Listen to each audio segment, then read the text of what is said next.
జనసేన అధినేత పవన్ కళ్యాణ్పై నర్సరావుపేట వైసీపీ అభ్యర్థి అనిల్ కుమార్ తీవ్ర వ్యాఖ్యలు చేశారు. రాజకీయాలను వ్యాపారంగా మార్చుకున్న వ్యక్తి పవన్ కళ్యాణ్ అని విమర్శించారు. 400 కోట్లకి జనసేన పార్టీని అమ్మేసిన వ్యక్తి పవన్ కళ్యాణ్ అని మండిపడ్డారు. పవన్ కళ్యాణ్కి కనీసం ఈ రాష్ట్రంపై ఎటువంటి ప్రేమ లేదన్నారు. కాపు సోదరులు గాని జన సైనికులు గాని ఆలోచన చేయాలన్నారు. పవన్ కళ్యాణ్ జగన్మోహన్ రెడ్డిని తొక్కేది కాదు, ప్రజలు 2024లో ఇచ్చే ప్రజా తీర్పు చూసి పాతాళంలోకి వెళ్లాల్సిందేనన్నారు.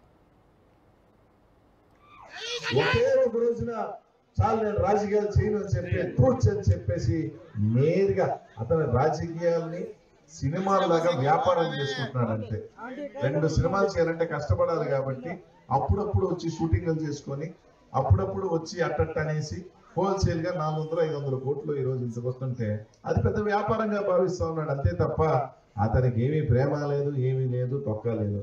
ముఖ్యమంత్రి కావాలనుకున్నాడు ఎవడైనా 40-50 సీట్లైనా తీసుకుంటాడు. కనీసం 24 సీట్లు, 24. కనీసం నేను కాపు సోదరులు కానీ అందరినీ కూడా ఒక్కటే అడుగుతా ఉన్నా, ఆ జనసేన అభిమానులు కూడా చెప్తున్నా, కనీసం ఈ రాష్ట్రంలో ఎంత మంది ఉన్నారు అంత పర్సంటేజ్ కూడా తీసుకోలేకపోయాడు. పట్టుమని 15% కూడా తీసుకోలేకపోయాడు. 13.5% తీసుకున్నాడు 100%లో. ఆ పరిస్థితిలో అతను ఉండి జగన్మోహన్ రెడ్డి తుక్కుతా అటు చెప్తా